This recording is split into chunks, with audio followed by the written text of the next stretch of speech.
Welcome back. So today we'll be starting a new chapter, that is chapter number 2, work, energy and power.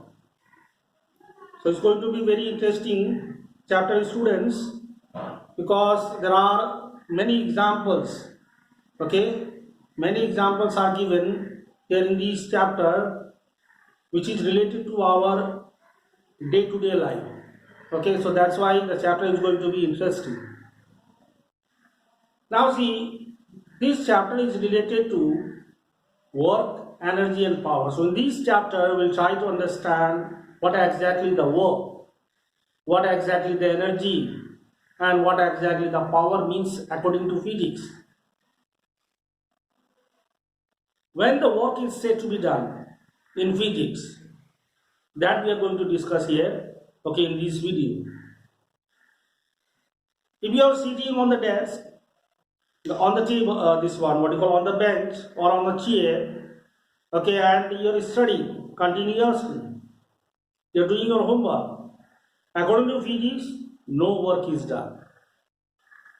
The reason is that, according to physics, work is only said to be done when the force is applied on a body and the body gets displaced, changes its position.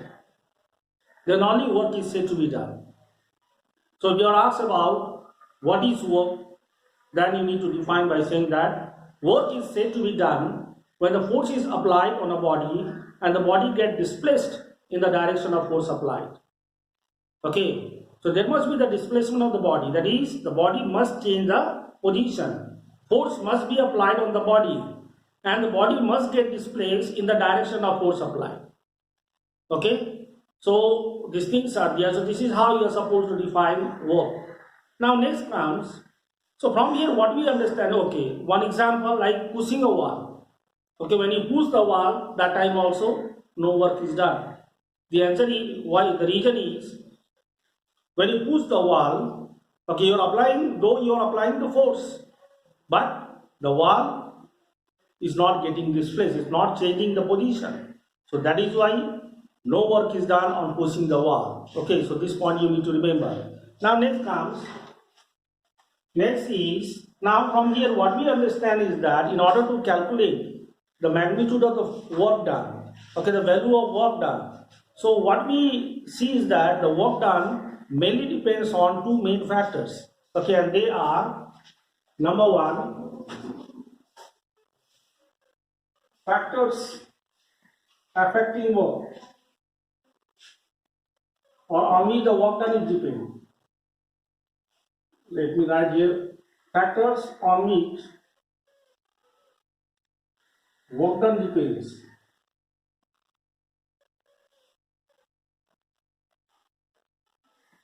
Now what we see is that during work done, force is applied, so work must be dependent on force. More the force applied, more work must be the work done.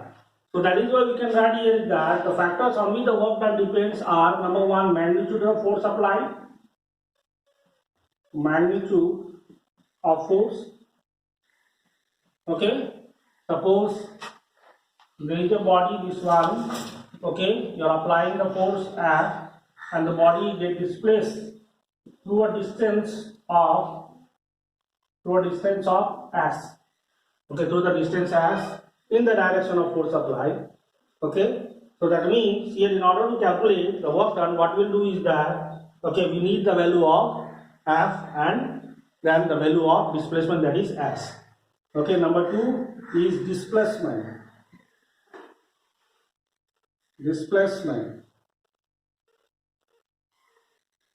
Okay, so that is why mathematically, now comes the mathematical expression. So that is why mathematically, how do we calculate the work done?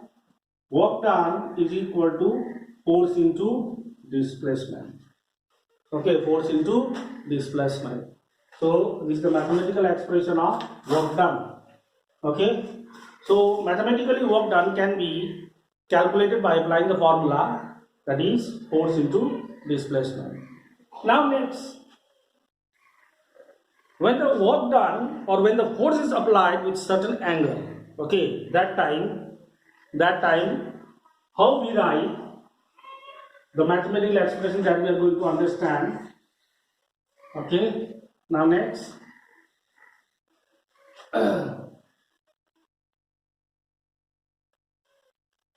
When force is applied making an angle, making certain angle, making certain angle, okay, making certain angle, like suppose this is a hill slope, okay, hill slope, and car is, okay, moving in this direction, okay, upward, going upward, okay, up the hill, okay, car is moving up the hill. So here the work done by the car, suppose F amount of force is applied by the car, okay, and now the net displacement will be along this line, okay, along this line. Let me write here, after reaching this position, okay, then what will be the net displacement? Let us calculate. And here this is the direction of the displacement and this is the direction of force applied. The angle between the direction of force applied and the direction of the displacement is suppose theta, okay. Then here what we'll do is that we'll find the component of displacement. Actually the net displacement is from here to here with respect to the surface, okay. Now if suppose the total distance traveled along the hilly slope is s, then the component of displacement will be how much? So for that we need to use trigonometry, okay, trigonometry. Now in this case we want the value of base. So as we know that base is base by, now next the given is displacement, base by displacement, okay, base by, let me write, hypotenuse must be equal to how much? Cos theta, okay, then base will be equal to how much? Now hypotenuse in this case is as cos theta, so base will be equal to how much? As cos theta, okay. So this net displacement or component of displacement will be as cos theta. So now we have the magnitude of force as F, and the magnitude of the displacement will be as cos theta in this case when the angle theta, okay, is found between the direction of force applied and the direction of displacement, okay. So then work done will be given by F into as cos theta, okay. So this is the another mathematical expression of work done when the angle is found between the direction of force and the displacement of, and the direction of displacement of moving body. Thank you.